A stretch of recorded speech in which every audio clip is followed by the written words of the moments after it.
او په حرم شریف کې بیا نو بېلابېلې دروازې دي که نه څو دروازې دي چې کېدای شي د دې یوه ګټه دا وي چې د خپلو پخوانیو مهمو مشهورو کسانو او د اوسنیو نومونه یې ولیکلي دي. مثلا دا وینئ باب الملک فهد یعنې د باچا فهد دروازه او همداسې مثلا هلته لیکلي دي باب ملک العزیز یعنې د باچا عبدالعزیز دروازه او همداشان خوا کې ما وکتل د عمرې دروازه الفتح دروازه د پیغمبرانو نومونه یې پرې لیکلي دي په دروازو باندې.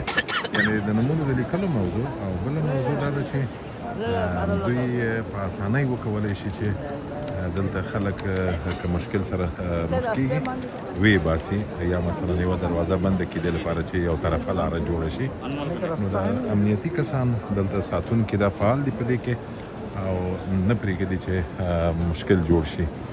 بله خبره چې تاسو ګورئ مثلا دلته ګورئ په دې هرې دروازې په څنګ کې د زمزم اوبه دي او د زمزم د اوبو دوه ګټې دي. یو خو دا چې دا اوبه پاکې دي بل دا چې ثواب لري او د مسلمانانو عقیده خو دا ده چې دا د ډېرو مرضونو دوا ده او طبیعي ده چې د عقیدې له مخې خلک څکي حتی په هغه ځای باندې چې هغه مشکل لري په هغو باندې مثلا په لاس باندې هغه ځای سولوي په اوبو سره د زمزم په اوبو سره. او د طواف خو نو طبیعي ده چې همیشه 40 ساعته دلته طواف وي او خلک طبیعي ده چې هسې هم راځي ورته او د عمرې لپاره بیا ډېر خلک راځي. هغه نو بیا طبیعي ده چې اووه ځلې د مکې شاوخوا دوی ګرځي.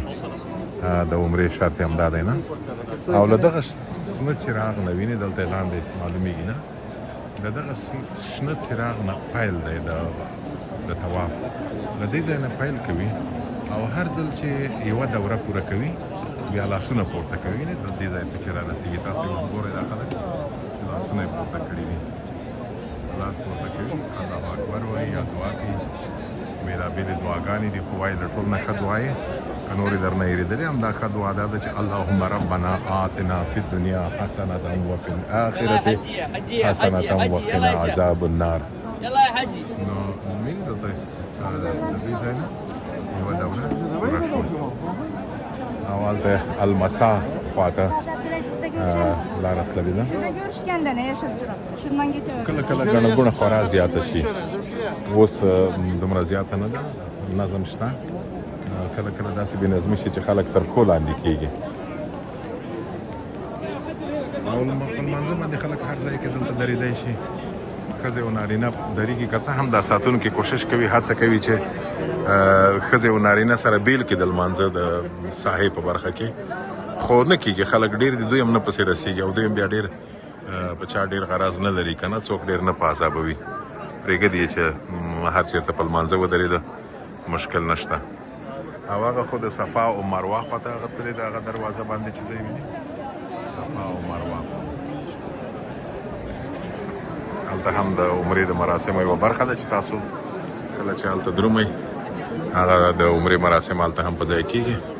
د زمزم د اوبو هغه چینه ده او د زمزم د اوبو کیسه خو دا ده چې کله چې د اسماعیل علیه السلام چې وړوکی ماشوم و ډېر تږی و په دې ځای کې او مور یې هاجره په اوبو پسې ګرځېدله او ماشوم یوازې دلته پاتې و او پښې یې وهلې. کله چې د پښې وهلې په دې وخت کې اوبه پیدا شوې او مور یې په دې وخت کې غږ چې زمزم یعنې ودرېږئ. او د ابراهیم علیه السلام خبره چې کوو او د زمزم نو دغلته وینئ د ابراهیم علیه السلام مقام ورته وایي دغه ځای ته دا مقام ابراهیم دی او دغلته د مکې دروازه ده وینې دغه ځای او په دې څنګ کې دلته په دې کونج کې دغلته دا حجر الاسود دی توره تیږه او روایت دا دی چې دا اصلا سپینه تیږه وه خو د مسلمانانو یا د بني آدمانو د ګناهونو له امله توره واوښته او اوس توره ده.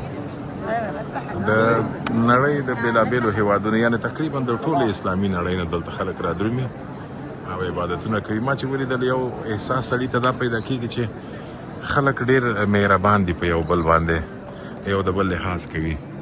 ښځې و نارینه یو ځای ځي په طواف کې او مشکل نشته، او که چېرته څوک په پښه در باندې وخوت بښنه درنه غواړي.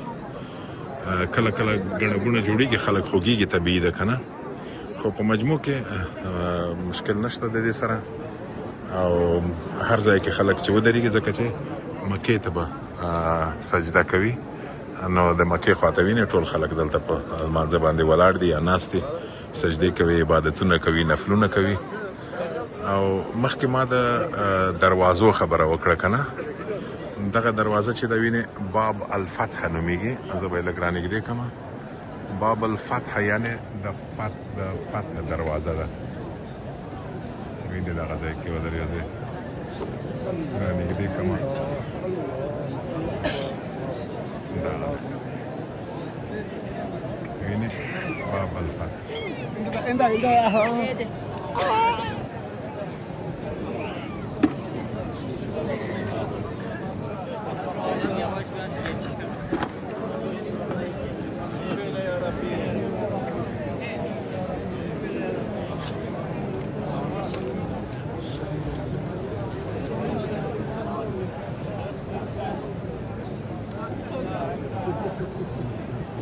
خلک ماشومانو سره هم راځي، وایي چې ثواب لري چې ماشومان دلته راولي. که څه هم ګرمي ډېره دلته طبیعي ده چې دا اوس مثلا 30 درجې ده د سانتي ګرید، دا 30 درجې چې دا د ډېرو خلکو دپاره خو لندن کې دا په ګرمۍ کې حسابېږي، خو دلته ښه هوا ده، باد چلیږي او دومره ډېره ګرمي نشته.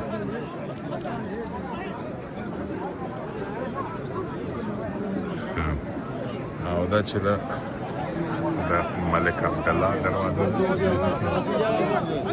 دا چې د باب العمره د عمرې دروازه.